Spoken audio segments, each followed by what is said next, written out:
Hello बच्चों, कैसे हैं आप सब? कैसी तैयारी चल रही है आप लोगों की? तो एक बार फिर से आप सभी बच्चों का आपके अपने चैनल एक्सेलरेट फिजिक्स बाय हरी सर में एक बार फिर से स्वागत करता हूं। फटाफट से आ जाइए और आज हम लोग अपना नेक्स्ट पार्ट स्टार्ट करेंगे यूनिट एंड मेजरमेंट का। और आज हमारा ये होने वाला है स्क्रू गेज।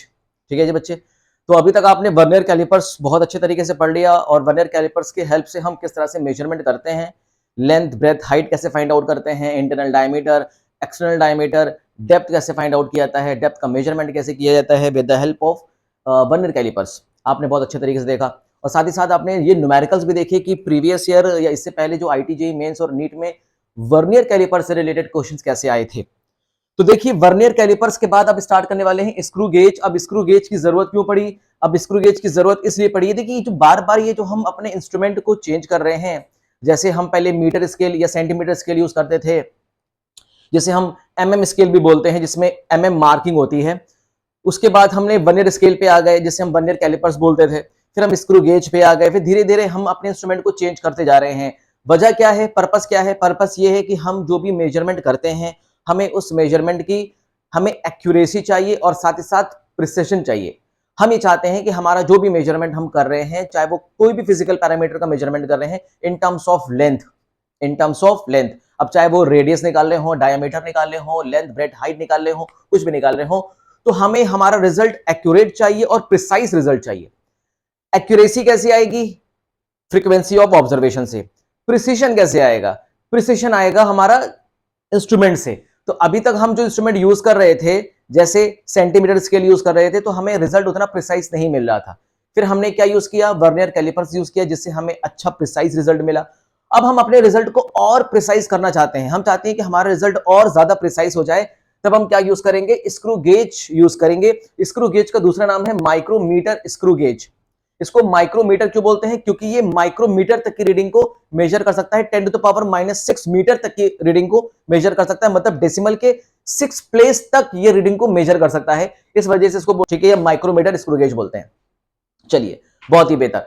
तो अब हम यहां पे बहुत बढ़िया तरीके से समझने वाले हैं स्क्रू गेज। पहले स्क्रू गेज का प्रिंसिपल समझेंगे, इसकी वर्किंग समझेंगे, कुछ इंपॉर्टेंट टर्मिनोलॉजीज समझेंगे, इसके पार्ट को समझेंगे और हम इससे कैसे मेजरमेंट करते हैं वो सब समझेंगे। साथ ही साथ हम स्क्रू गेज की मदद से किसी भी वायर का डायमीटर निकाल सकते हैं, किसी भी बॉब का रेडियस या डायमीटर निकाल सकते हैं, हम आराम से निकाल सकते हैं। या एक रेक्टेंगुलर शीट, एक पतली रेक्टेंगुलर शीट की थिकनेस निकाल सकते हैं, एक स्लैब की थिकनेस निकाल सकते हैं with the help of screw gauge. और स्क्रू गेज की मदद से हम जो रीडिंग निकालते हैं या हम जो मेजरमेंट करते हैं, वो बहुत ही प्रिसाइज मेजरमेंट होता है। ठीक है बच्चे। तो इसका मेजरमेंट कैसे किया जाता है वो आपको बताएंगे और साथ ही साथ आपको बताएंगे कि इस स्क्रू गेज में एरर कैसे आ जाती है, जैसे हम बोलते हैं जीरो एरर। और हम इस जीरो एरर का करेक्शन कैसे करते हैं, तो हम ये बताएंगे कि पॉजिटिव जीरो एरर क्या होती है, नेगेटिव जीरो एरर क्या होती है, उसका करेक्शन कैसे करते हैं। तो बने रहिए लास्ट तक और इस वीडियो को देखने के बाद आपको पूरी तरीके से समझ में आ जाएगा स्क्रू गेज क्या होता है और किस प्रिंसिपल पे वर्क करता है। तो बेटा देखिए, ये है आपका स्क्रू गेज और जैसे कि आपको दिखाई दे रहा है, स्क्रू गेज आपके सामने है और इसी स्क्रू गेज से हम लोग मेजरमेंट करेंगे। बहुत ही बढ़िया तरीके से समझाएंगे कि हम रीडिंग कैसे लेते हैं इसमें। ठीक है, तो इसके कुछ पार्ट को समझ लेते हैं इससे पहले की। अब ये देख रहे हैं क्या? इसको बोलते हैं स्टड। बेटे इसको क्या बोलते हैं? ये देखिए, ये आप देख रहे हैं, इसको बोलते हैं स्टड। ठीक है ना। अब इसको खोलेंगे। इसको हम कैसे खोलेंगे? देखिए, इसको आप कैसे खोलेंगे, बहुत ध्यान से देखिएगा। Anti clockwise. जब आप एंटी क्लॉकवाइज रोटेट करेंगे, इसे बोलते हैं बच्चे इस सर्कुलर स्केल। इसको थिम्बल भी बोलते हैं। देखो ये दिखाई दे रहा है, ये दिखाई दे रहा है, इसको थिम्बल बोलते हैं, थिम्बल। इसको रैशेट बोलते हैं। ठीक है बच्चे। इसको हब बोलते हैं, हब। और इसको क्या बोलते हैं? एनविल। ध्यान से, इसे क्या बोलेंगे? एनविल। अंदर की चीज आपको दिखाई दे रही है, इसे बोलेंगे एनविल। और इसी एनविल और स्टड के बीच में हम फंसाते हैं ऑब्जेक्ट। ठीक है, इसे बोलते हैं फ्रेम। ये आपको दिखाई दे रहा है, फ्रेम होता है, यू शेप फ्रेम होता है। अच्छा, जब आप इस सर्कुलर स्केल को ऐसे एंटी क्लॉकवाइज रोटेट करते हैं, तो देखिए आपको मेन स्केल दिखाई देता है। जैसे जैसे आप इसको एंटी क्लॉकवाइज रोटेट करते जाएंगे, ये जो आपका स्पिंडल है, ये आपको दिखाई दे रहा है स्पिंडल, ये बाहर की तरफ आता जाता है। ये कहां की तरफ आता जाता है? बाहर की तरफ आता जाएगा।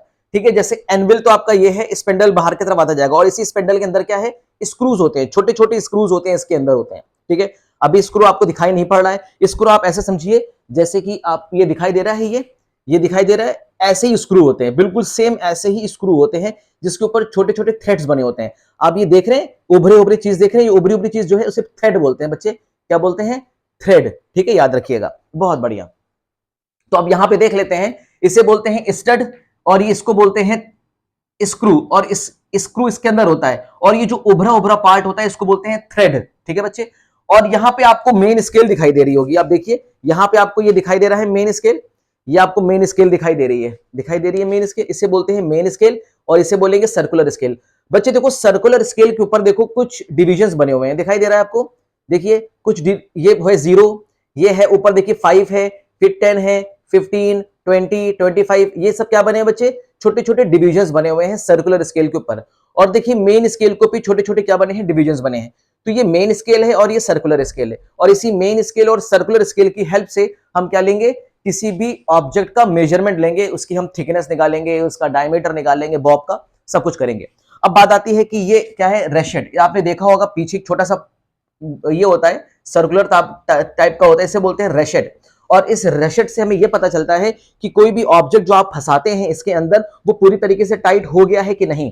अगर मान लीजिए आपने ऑब्जेक्ट फंसाया, आपने ऐसे ऑब्जेक्ट फंसा दिया, कोई भी ऑब्जेक्ट फंस गया, जैसे मान लीजिए हम इस मार्कर को फंसाना चाहते हैं, जैसे मान लीजिए हमने, वैसे मार्कर तो बहुत बड़ा है, खैर मार्कर को तो फंसाना, चलिए फिर भी फंसा लेते हैं, कोई दिक्कत नहीं, मार्कर को यहाँ पे हम इंसर्ट कर देते हैं, यहाँ अभी भी नहीं इंसर्ट होगा। चलिए कुछ और ऐसी चीज, चलिए कोई दिक्कत नहीं, अभी स्केल काफी बड़ी है इसकी। चलिए हमने मार्कर को यहाँ फंसा दिया, ठीक है, मार्कर को हमने यहाँ फंसा दिया बहुत बढ़िया तरीके से, देखिए आराम से, कोई जल्दबाजी नहीं है, मार्कर फंस गया, देखिए मार्कर फंस गया। अब ये कैसे कंफर्म होगा कि मार्कर पूरी तरीके से इंसर्ट है, और हमें कैसे पता चलेगा कि हमें पूरी तरीके से इसकी थिकनेस मिल जाएगी, इस मार्कर का डायमीटर मिलेगा? तो हम रेशेट के हेल्प से, इस रेशेट के हेल्प से इसको घुमाएंगे, और अगर इसमें आवाज आनी स्टार्ट हो गई, कट कट से आवाज आनी स्टार्ट हो गई, इसका मतलब ये पूरी तरीके से अब फिक्स्ड हो गया है। अब जैसे ही फिक्स्ड होगा तो अब इस मार्कर को हम यहां से निकालेंगे, निकाल के हटा देंगे। अब हम इसके ऊपर देखिए कुछ मेन स्केल की रीडिंग आ रही है और कुछ सर्कुलर स्केल की रीडिंग आ रही है। तो अब इस मेन स्केल की रीडिंग और सर्कुलर स्केल की रीडिंग से हम मेजरमेंट करेंगे कि इस मार्कर का डायमीटर कितना है।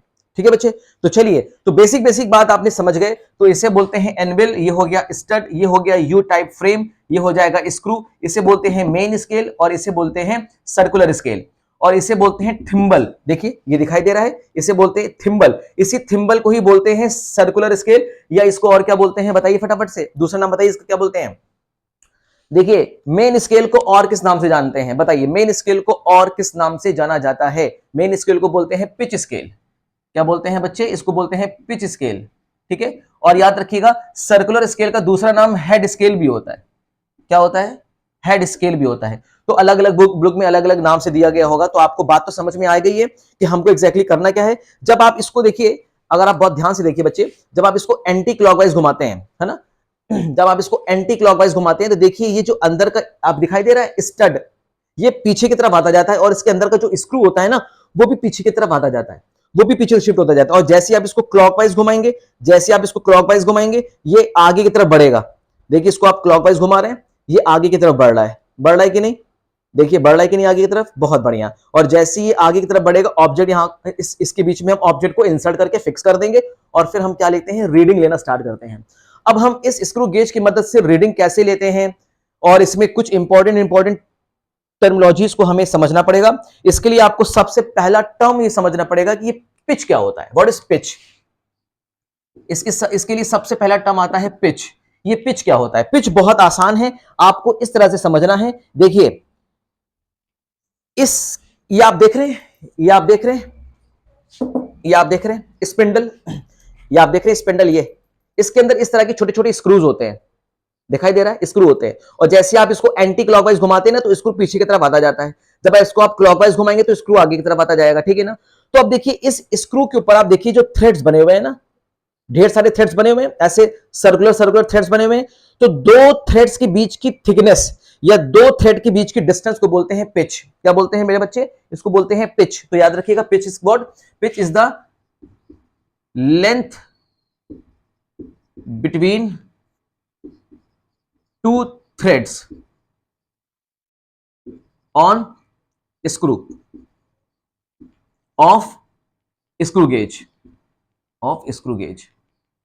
स्क्रू गेज जो भी आपका स्क्रू गेज वाला एपरेटस है या इंस्ट्रूमेंट है, इसमें जो स्क्रूज लगे हुए हैं, अंदर जो स्क्रूज लगे हुए हैं, उस स्क्रूज में ये आप दिखाई दे रहा है, ये देखिए, ये थ्रेड है, ये थ्रेड है।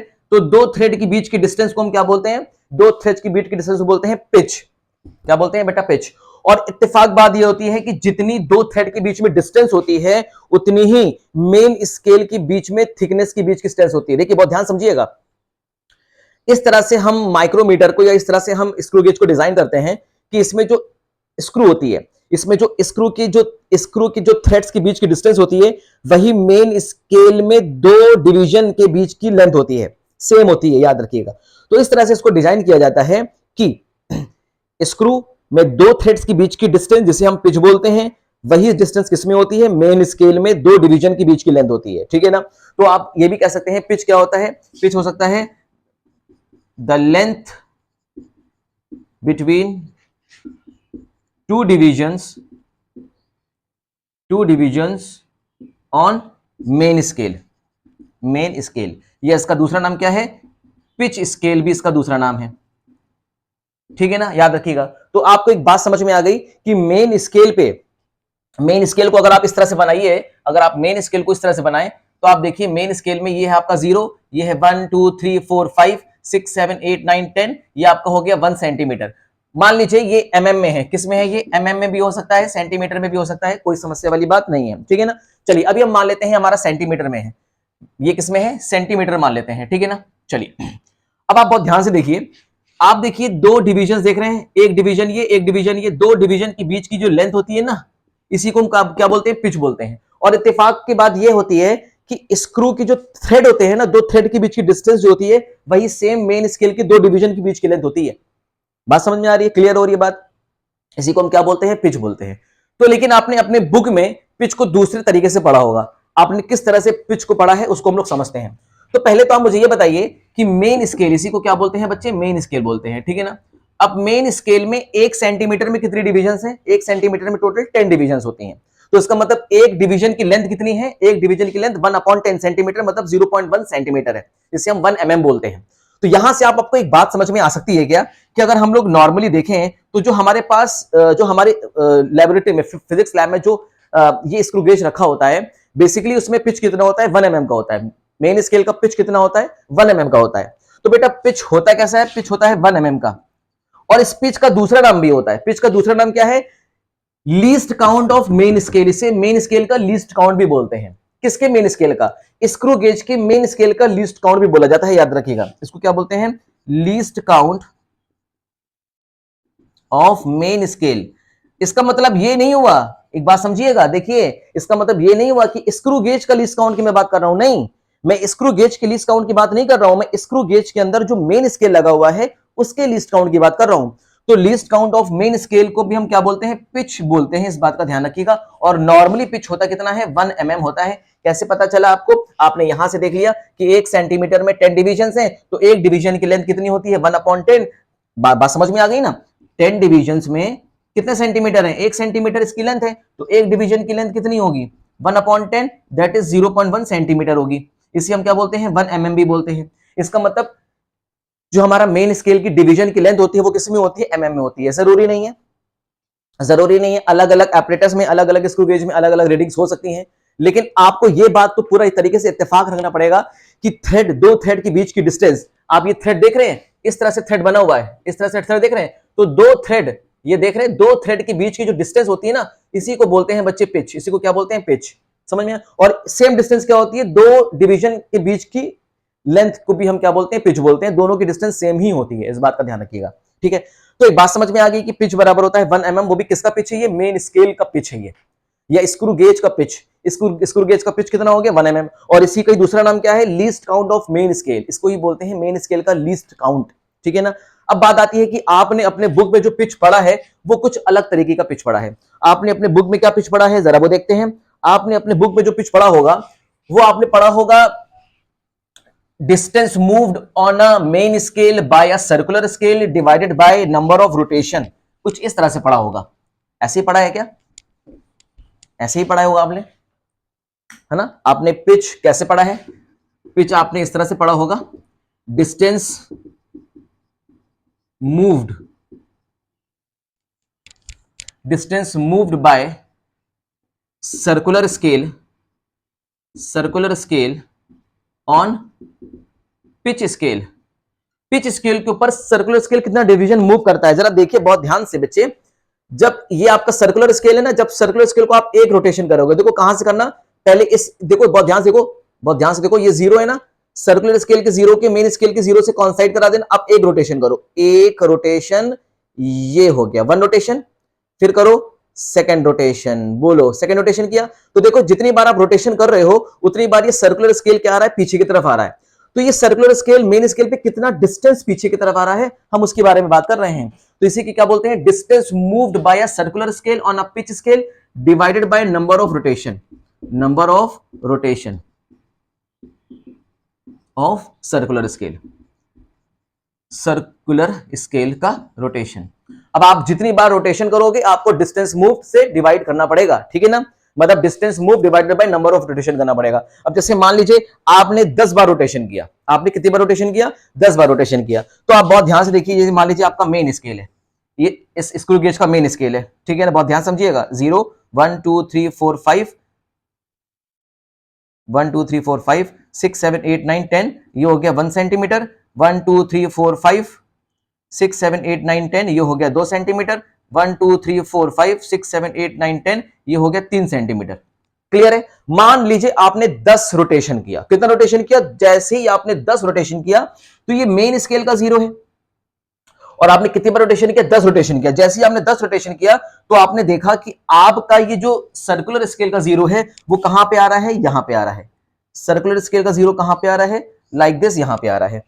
ये सर्कुलर स्केल का जीरो है, ये किसका जीरो है, सर्कुलर स्केल का जीरो। तो देखो सर्कुलर स्केल का जीरो यहां पे आ गया 10 बार रोटेशन करने के बाद, और कितना डिस्टेंस मूव किया, 1 2 3 4 5 6 7 8 9 10, मतलब 10 mm डिस्टेंस मूव किया। कितनी बार रोटेशन में, 10 रोटेशन पे। तो जब आपने सर्कुलर स्केल को 1 बार 2 बार 3 बार 4 बार 5 बार 6 बार 7 बार 8 बार 9 बार 10 बार, जब 10 बार कंप्लीट रोटेशन किया तो ये सर्कुलर स्केल कितना पीछे खिसका, 10 mm पीछे खिसका। तो इसका पिच कैसे निकालेंगे, इसका पिच निकालेंगे डिस्टेंस मूव्ड, कितना डिस्टेंस मूव किया, एक डिवीजन की लेंथ कितनी है, 1 mm, तो 10 डिवीजन की लेंथ कितनी होगी, 10 mm, बोलिए है कि नहीं। और कितने बार रोटेशन किया आपने, 10 बार रोटेशन किया, तो कितना आ गया, 1 mm आ गया। तो यहां से भी आप पिच को निकाल सकते हैं। तो पिच को निकालने के कई तरीके हैं, तो आपकी बुक में जो पिच निकालने का तरीका है वो इस तरह से दिया गया होगा, pitch is equal to distance moved by the circular scale on pitch scale और divided by number of rotation of the circular scale. ठीक है, बात समझ में आ रही है, कोई दिक्कत नहीं है। तो अब यहां पे तो मेन स्केल समझ में आ गई। देखिए आपकी इस तरह से होती है एक सर्कुलर स्केल, यहां पे जीरो बना होता है, यहां पे कुछ क्या होती है, छोटी छोटी डिविजन्स होती हैं, आप देख रहे हैं छोटे छोटे डिविजन्स होते हैं। यहां पे लिखा होता है 1 2 3 4 5, पूरे राउंड में पूरा लिखा होता है। सर्कुलर स्केल में कभी कभी 100 डिविजन्स भी होते हैं, कभी कभी 200 डिविजन्स भी होते हैं, कभी कभी 300 डिविजन्स भी होते हैं। तो वो डिपेंड करता है कि आपके पास स्क्रू गेज आपको कौन सा मिला है। वैसे नॉर्मली जो स्क्रू गेज होता है उसमें 100 डिविजन्स होते हैं सर्कुलर स्केल पे, लेकिन जरूरी नहीं है, 200 भी होते हैं, 500 भी होते हैं। चलिए, तो हमारे पास जो स्क्रू गेज है, उसमें टोटल कितने डिविजन है, देखिए उसमें टोटल कितने डिविजन है, 100, उसमें टोटल डिविजन है देखिए 50, टोटल कितने डिविजन देखिए 50 डिविजन है टोटल, है कि नहीं। टोटल देखिए 0 है, 5 घूम के कितना आ गया 45, और 45 प्लस 5 कितना हो गया बेटे 50। टोटल 50 डिविजन हमारे पास है। जो मेरे पास स्क्रू गेज है उसमें टोटल डिवीजन कितने हैं, 50 डिवीजन है। तो हो सकता है 50 डिवीजन भी हो सकता है, 100 डिवीजन भी हो सकता है, 200 भी हो सकता है, अलग अलग तरह के स्क्रू गेज होते हैं। ठीक है, यहां तक बात समझ में आ रही है। अब बात आती है पिच, तो हमने निकाल लिया, और पिच कैसे निकाला गया, पिच कैसे निकालना, देखना जितनी बार रोटेशन करना, 10 बार रोटेशन करना या 5 बार रोटेशन करना, 5 बार रोटेशन करने से आपका कितना मेन स्केल पे सर्कुलर स्केल कितना आगे बढ़ा वो काउंट कर लेना, ठीक है ना। तो आपको क्या निकल जाएगी, पिच। तो पिच क्या होती है, distance moved by the circular scale on pitch scale divided by number of rotation of the circular scale, ठीक है ना। इसी तरह से हम निकालते हैं पिच, और अलग अलग तरह से पिच आ सकती है। ऐसा जरूरी थोड़ी नहीं है कि हमने 10 बार रोटेट किया तो 10 mm पीछे आया, जरूरी नहीं है। आप हो सकता हो 10 बार रोटेशन करो तो 5 mm पीछे आ जाए, तो पिच आपका 1/2 हो जाएगा, है कि नहीं। तो जरूरी नहीं है कि पिच हमेशा 1 mm ही निकले, इट इज नॉट नेसेसरी, इस बात का ध्यान रखिएगा। इट इज नॉट नेसेसरी कि पिच हमेशा 1 mm ही निकले, पिच आपका चेंज भी हो सकता है। अब मान लीजिए आपने 10 बार रोटेशन किया तो आपका 20 mm पीछे आ गया, तो 20 mm डिवाइडेड बाय 10, तो कैंसिल कर दिएगा तो 2 mm आ जाएगा, तो पिच कितनी हो जाएगी, 2 mm की हो जाएगी। और पिच अगर 2 mm की है तो इसका मतलब ये हो गया कि मेन स्केल की डिवीजन की लेंथ कितनी होगी, 2 mm की होगी।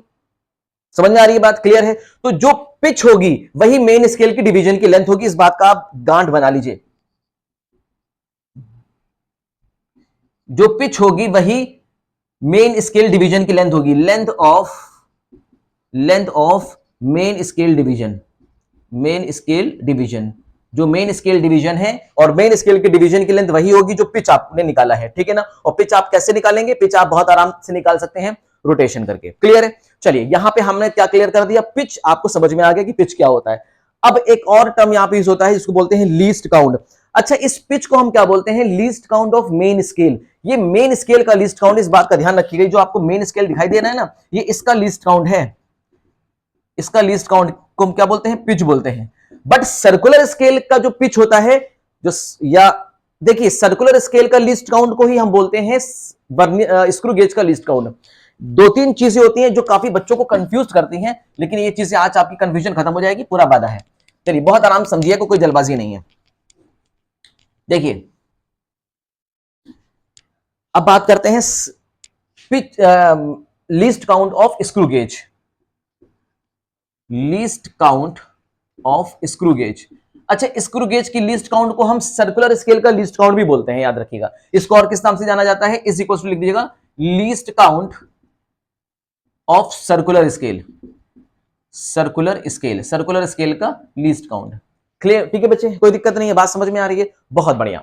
अब आप देखिए लीस्ट काउंट का मतलब क्या होता है? लीस्ट काउंट का मतलब होता है smallest measurement that any instrument can take, any instrument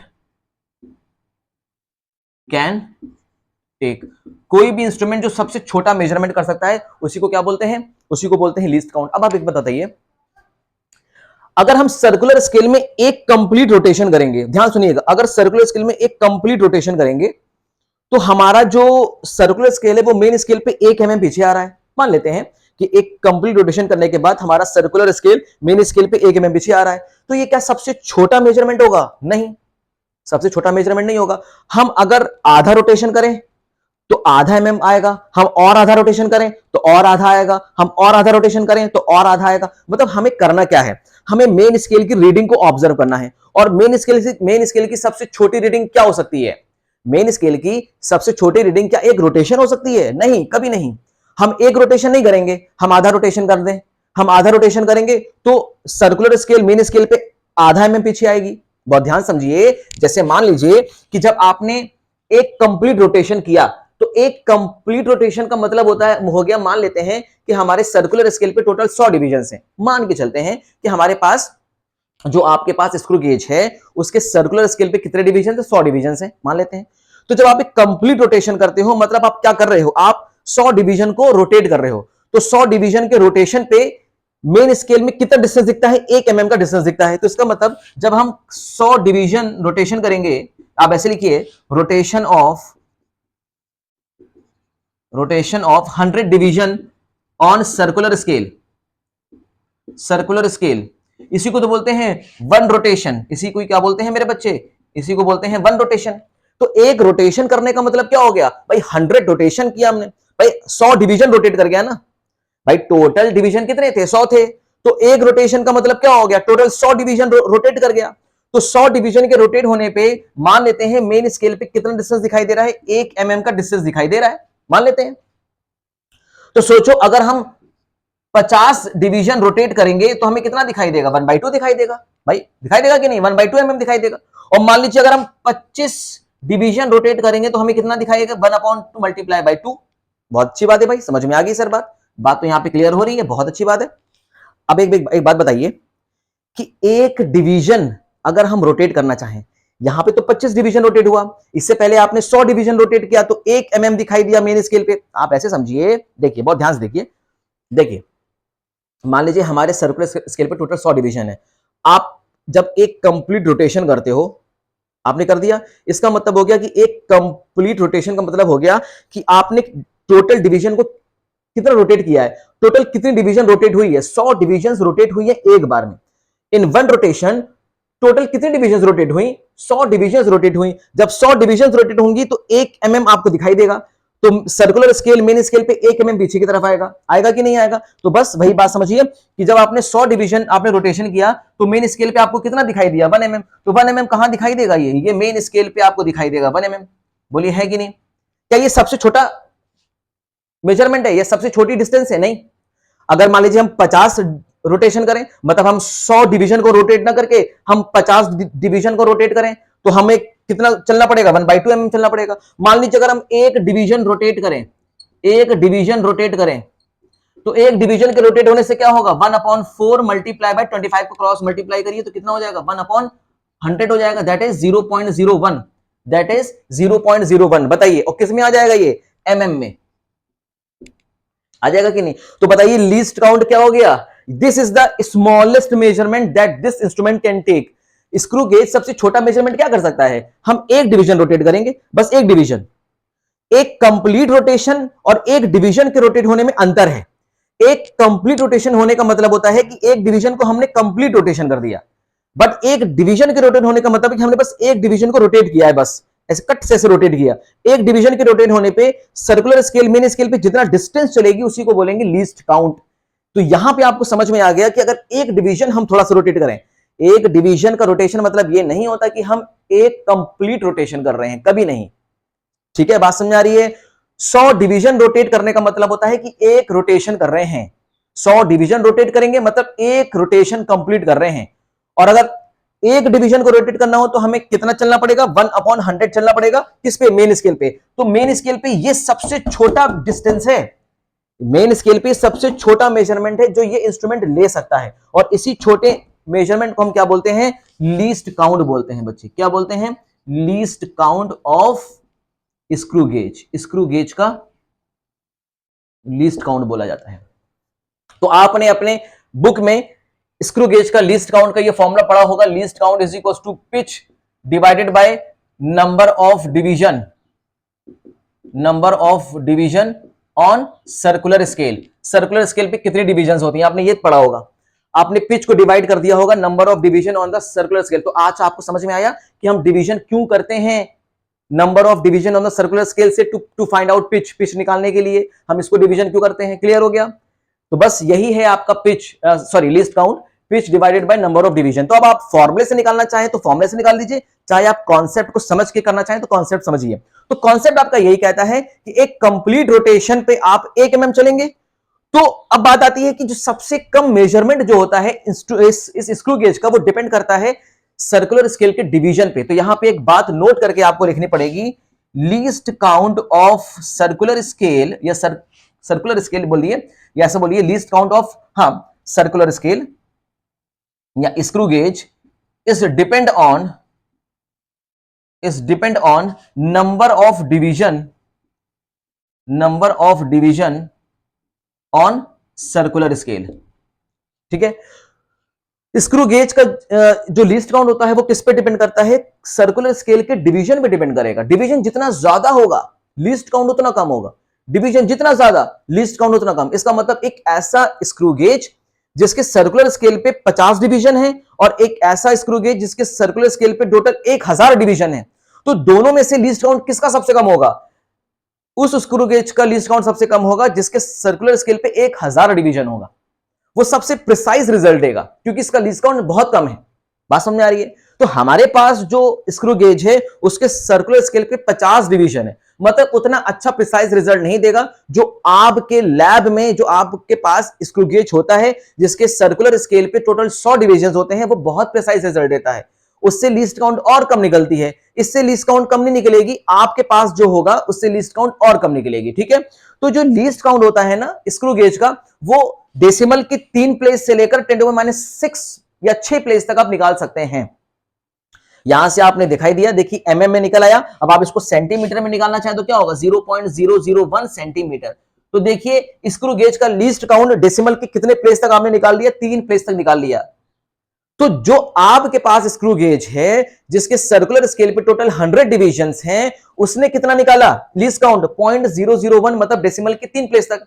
मान लीजिए हमारे पास एक स्क्रू गेज है जिसके सर्कुलर स्केल पे 1000 डिवीजन है या 10,000 डिवीजन है। कितने हैं? 10,000 डिवीजन है। तो अगर 10,000 डिविजन आ जाएंगे तो हमारा लीस्ट काउंट और कम हो जाएगा, और लीस्ट काउंट और कम हो गया इसका मतलब हमारा रिजल्ट और भी ज्यादा प्रिसाइज हो जाएगा।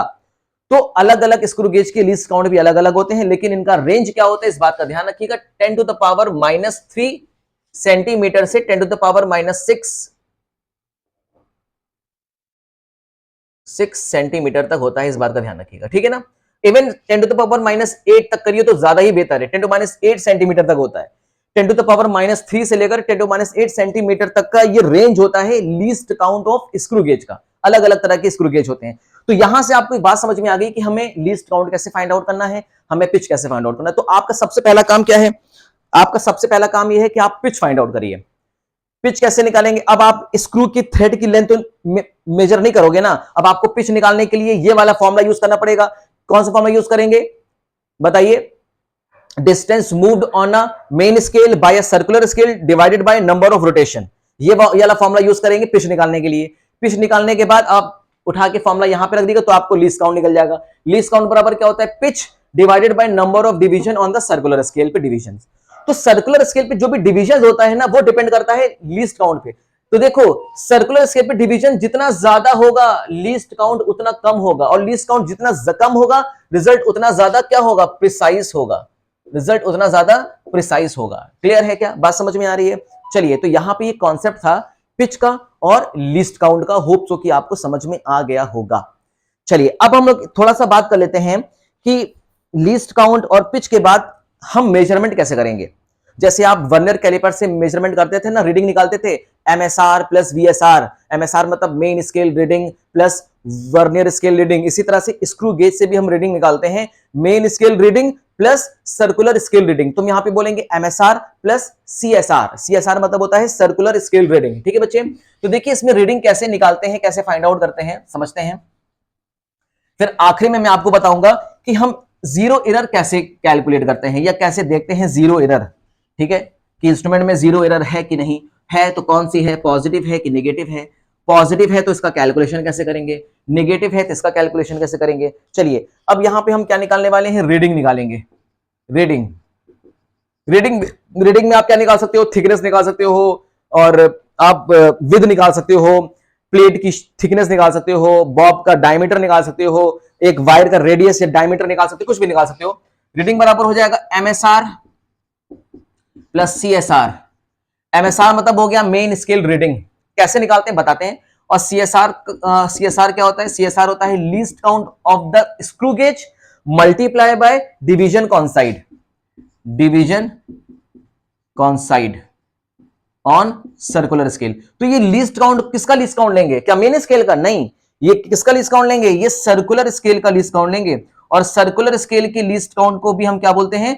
स्क्रू गेज का लीस्ट काउंट बोलते हैं, या बोल सकते हैं स्क्रू गेज। ठीक है बच्चे,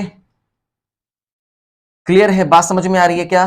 तो सर्कुलर स्केल के लीस्ट काउंट को हम स्क्रू गेज का भी लीस्ट काउंट बोलते हैं। तो आपको लीस्ट काउंट पता चल जाएगा, तो आप सारी वैल्यूज यहां पे रखकर रीडिंग फाइंड आउट कर सकते हैं। बात आती है सर ये MSR कैसे निकालते हैं, मेन स्केल रीडिंग कैसे निकालते हैं। मान लीजिए आपने कोई भी ऑब्जेक्ट इसमें इंसर्ट किया, बहुत ध्यान से देखिएगा, कोई भी ऑब्जेक्ट आपने इसमें इंसर्ट किया, देखिए देखिए बहुत ध्यान से, कोई भी ऑब्जेक्ट आप इसमें इंसर्ट कर रहे हैं, बहुत ध्यान से देखिए।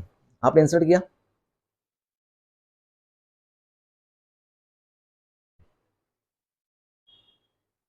देखिए मेन स्केल पे क्या रीडिंग आ रही है, देखा। चलिए अब मैं आपको इसमें दिखाता हूं, बना के दिखाता हूं। देखिए ये मेन स्केल है, ठीक है बच्चे, ये मेन स्केल है। तो मेन स्केल पे आपकी रीडिंग आ रही है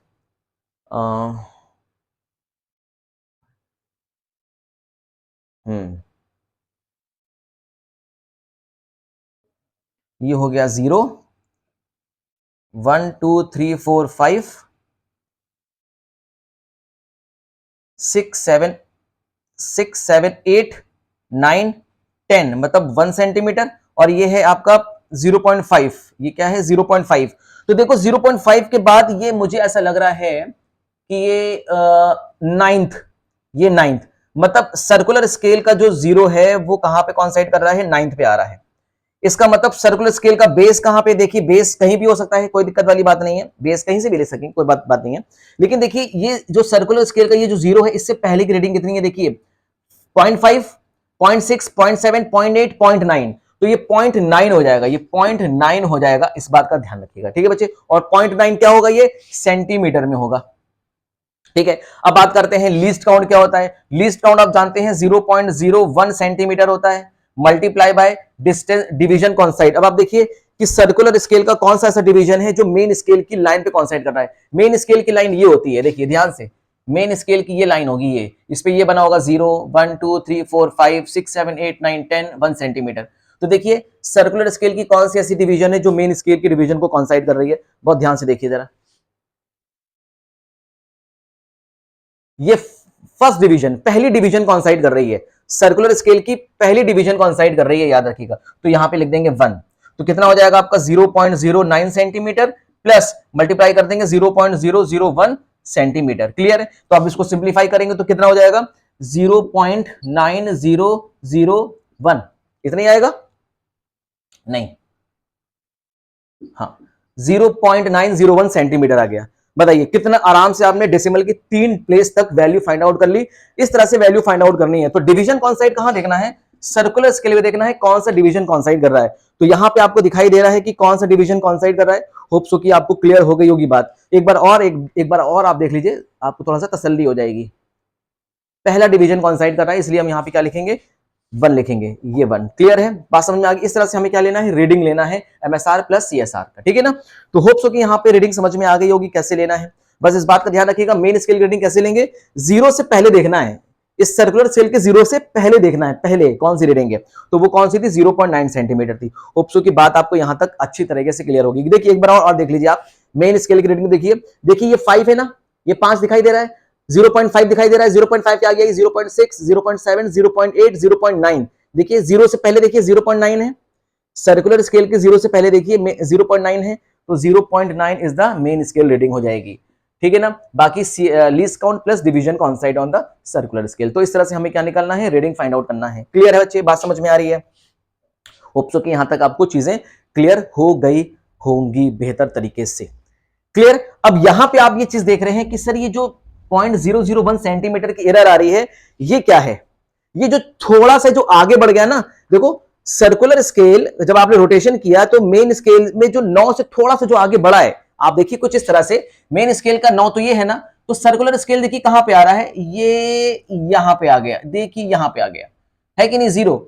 तो देखिए यहां से यहां तक की रीडिंग तो कितनी हो गई, 0.9 हो गई। लेकिन अब आप इसको थोड़ा जूम करके देखिए तो ये आपका है और ये है कि नहीं। तो ये जो छोटी सी रीडिंग होती है ना, छोटी सी गैप देख रहे हैं, इस गैप के लिए हम लोग क्या निकालते हैं, सीएसआर निकालते हैं। तो थोड़ा सा और बड़ा करके दिखाएंगे आपको, बहुत ध्यान समझिएगा, ठीक है। देखिए ये दिखाई दे रहा है, अब हम कौन सी रीडिंग लेंगे, 0.5 से लेकर 1 सेंटीमीटर के बीच की लेंगे, ठीक है ना। तो ये 0 हो गया, 1 2 3 4 5 6 7 8 9 1 सेंटीमीटर, तो ये हो गया 0.5 सेंटीमीटर, ये 1 सेंटीमीटर। देखो ये सर्कुलर स्केल आ रही है, देखो बहुत ध्यान से देखना, देखो तो देखो ये कौन सा डिवीजन था, 9 डिवीजन था कि नहीं। इसकी रीडिंग कितनी थी, 0.9। अब देखो ये जो गैपिंग आ रही है ना, छोटी सी गैपिंग देख रहे हो, ये छोटी सी गैपिंग आ रही है, इसी गैपिंग के लिए हम लोग क्या निकालते हैं, ये निकालते हैं सीएसआर, मतलब सर्कुलर स्केल रीडिंग निकाली जाती है। इसके लिए हमें क्या करना पड़ेगा, लीस्ट काउंट को मल्टीप्लाई करते हैं division coincide on the circular scale से, ठीक है बच्चे। तो यहां पे रीडिंग कैसे निकाल सकते हैं, होप सो कि आपको समझ में आ गया होगा। अब नेक्स्ट हम लोग देखेंगे कि इस स्क्रू गेज का पॉजिटिव 0 एरर और नेगेटिव 0 एरर क्या होता है। बने रहिएगा, कहीं जाइएगा नहीं, बस सिर्फ और सिर्फ 5 मिनट में आपको बता देंगे कि पॉजिटिव 0 एरर क्या होता है और नेगेटिव 0 एरर क्या होता है, ठीक है बच्चे। देखो बेटा, अब ये 0 एरर क्या होता है, बहुत ध्यान से देखो, देखो देखो आप इसको बहुत ध्यान से देखो। मेन स्केल का 0, मेन स्केल का बेस लाइन सर्कुलर स्केल के 0 से बिल्कुल कॉन्साइड कर रहा है ना। देखो सर्कुलर स्केल का 0 मेन स्केल के बेस से कॉन्साइड कर रहा है, इसका मतलब जो मेरे पास इंस्ट्रूमेंट है, जो मेरे पास स्क्रू गेज, उसमें कोई एरर नहीं है। तो यहां क्या लिखा है, if 0 of the main scale coincide with 0 of circular scale then scale has no error. अगर मान लो ऐसा हो गया, जब आपने दोनों स्टड को और एनविल को आपने अगर मिला दिया, मिलाने के बाद अगर मान लीजिए सर्कुलर स्केल का 0 ऊपर आ गया, मान लीजिए देखिए जैसे ये जैसे मान लीजिए अब मैंने बहुत टाइट किया हुआ है, इस वजह से मैंने 0 पर कर दिया। अगर मान लीजिए 0 ऊपर आ गया, देख रहे हैं कि सर्कुलर स्केल का 0 मेन स्केल के 0 के ऊपर आ गया है ना, तो ऐसे एरर को बोलते हैं पॉजिटिव जीरो एरर, जिसमें सर्कुलर स्केल का 0 मेन स्केल का जो बेस लाइन है ना उसके ऊपर आ जाता है। ठीक है, तो देखिए, if the thimble scale 0 mark is ahead, ahead मतलब ऊपर of the main scale, then इसको बोलते हैं पॉजिटिव जीरो एरर। इसका करेक्शन कैसे करते हैं? Least count of the screw gauge multiply by division coincide on circular scale. आपको बस ये देखना है कि सर्कुलर स्केल पे कौन सा डिवीजन कॉन्साइड कर रहा है। जरा चेक करो कौन सा डिवीजन कॉन्साइड कर रहा है, बहुत ध्यान से देखो। मुझे लग रहा है ये डिवीजन कॉन्साइड कर रहा है 46th डिवीजन कॉन्साइड कर रहा है। Am I correct? देखो 46th डिवीजन कॉन्साइड कर रहा है, तो बेटा यहां पे क्या हो जाएगा, डिवीजन कॉन्साइड की जगह क्या लिख देना, 46 लिख देना, और लीस्ट काउंट की जगह 0.001 सेंटीमीटर लिख देना, तो तुम्हारा क्या आ जाएगा, पॉजिटिव जीरो एरर आ जाएगा। फिर फाइनल रीडिंग से माइनस कर देना, जैसे तुमने वर्नियर कैलिपर्स में किया था। और मान लो मिलाने के बाद अगर आपने दोनों इसको स्पिंडल को और तुमने एनविल को मिला दिया, मिलाने के बाद देखो 0 अगर नीचे आ गया, देखो देखो 0 नीचे आ गया।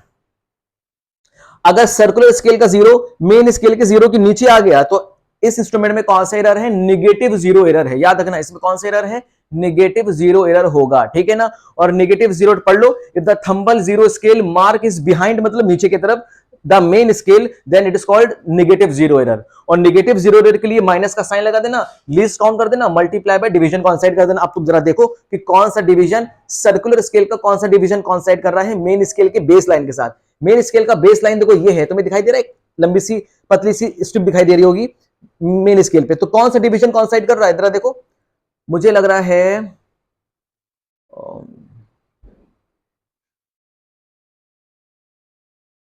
इट इज थर्ड डिवीजन, तीसरा डिवीजन कॉन्साइड कर रहा है, दिखाई दे रहा है। तो बेटा यहां पे क्या कर देना, यहां पे तुम 3 लिख देना, और यहां पे क्या लिख देना, 0.001 सेंटीमीटर लिख देना, तो तुम्हारा क्या निकल आएगा, निगेटिव जीरो निकलता आएगा। और फाइनल रीडिंग में ऐड कर देना। इजी है कि नहीं? तो इस तरह से देखो सर्कुलर स्क्रू गेज का आप इस तरह से क्या करते हो, एक्सपेरिमेंट करते हो।